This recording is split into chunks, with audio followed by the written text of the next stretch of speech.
نوسو سعودي إلا مقع بحي قصويك الصحيحة الصحيحي كقصة أروري البخاري ومسلم حلقة وحلقة لبية تبنات وحي لما مقع بحضي حبيبي إذا جيسو قصة وقصة عجائبا وقت ديرنا أباهن macnaheeda in hoos loo galo waaqiceenna iyo nolosheennana lagu dabaqo u baahan 11 dumara ayaa qabla al-islaam meel fadhiistay haweenku waxay go'aansadeen gabar walba inay ninkeeda ka sheekayso wixii wanaaga iyo wixii xumaanaba طبعا hadda lama ogolo wada qabla al-islaam bay ahay طبعا wixii wanaaga ahaa laakiin wixii xumaana qofkii una asleedahay maslaxad buu ku keenayaa laakiin tay dumar meel iskugu imaadaan ama rag meel iskugu imaadaan inay xubaan ka sheekeeyaan ayada marna lama ogolo laakiin qisadani waxay macnaheeduna siinaysaa anwaacda ragga noocyada ay raggu u qaybsamaan ayay dumarku aqoontoodu ka waramayaan qayb way amaanayaan qaybna waxbay ka sheegayaan si sariica oo degdeg ah ayaan marka u dulmarayaa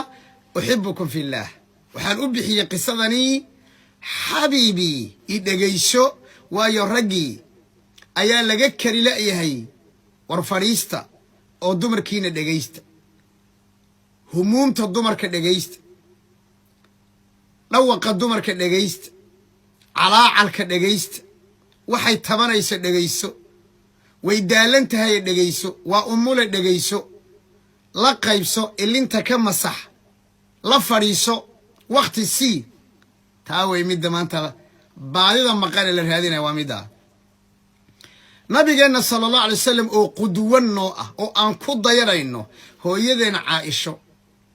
أو كوب يطبن دمرة كشك هينيسا أيساء فرديي أدقي سنيي أدق رارعينيي إنصات سمينيي فهم هيي أيذا فيرين هيي مركز لما يسينا كلمة الله يابضان oo aan ku khatimi doono ayuu nabigu niyadeeda kor ugu qaaday sharafteedana kor ugu qaaday hamigeedana kor ugu qaaday dumarnimadeedana uu kor ugu qaaday ila dhageysa qisadii waatan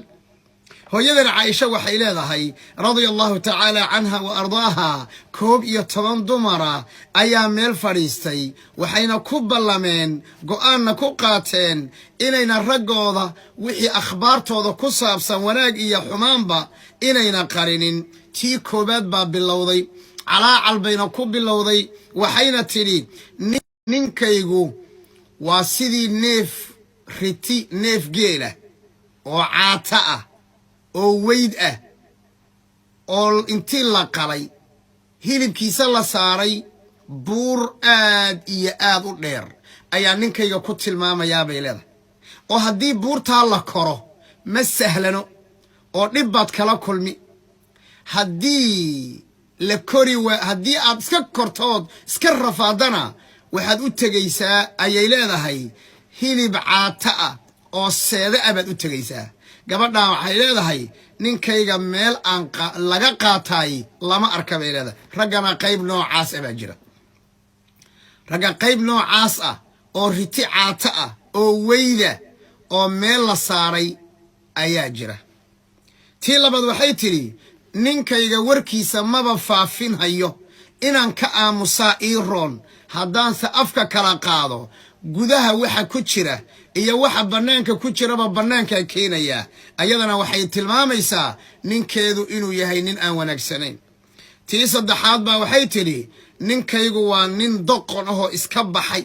doqonnimadiisa waxa daliil u ah haddaan iska aamuso oo aan la hadlin sidii nal meel laga soo lulaan noqon oo mucallaqaan noqon sidii qof dumar ah la qabin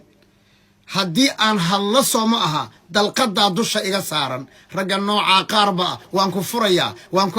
waxaad samayso waan ku furayaa waan ku furayaa ragga qaarba noocaas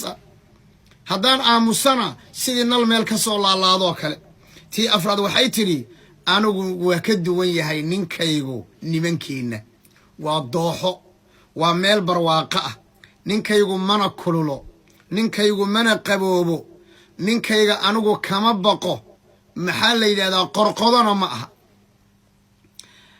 wax qorqodana ma aho nin guriga iga baarbaara ma aha bayt tii shala waxay tiri ninkaygu haduu soo galo wuxuuba noqdaa shabeel waa maxay waa uu hilmaan badan yahay baa shabeelka la yiri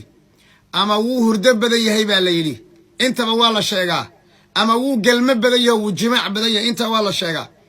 hadii uu baxana waa libax bay leedahayo ragga agtooda nin liita ma aha aniga markaan la joogana ima dhibo oo waxa way waa nin iskay halmaansiya ha waa nin qiimo badan ninka way amaanaysa gabadhu yaani hadana waxay leedahay wala yasalu amma ahid wuxuu ii dhiibay ima baarbaaro waxan maxad u samaysay iyo waxan xageeda dhigtay ima uu dhaho waqtiga xogaa i cayrsanaya waa ilaa waxay ahayd mid walba in xalaqa gooni laga dhigo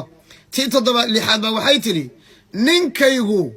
waxaan oga taagla ahay saddex arimood koow cunto kastoon siiye ibar intu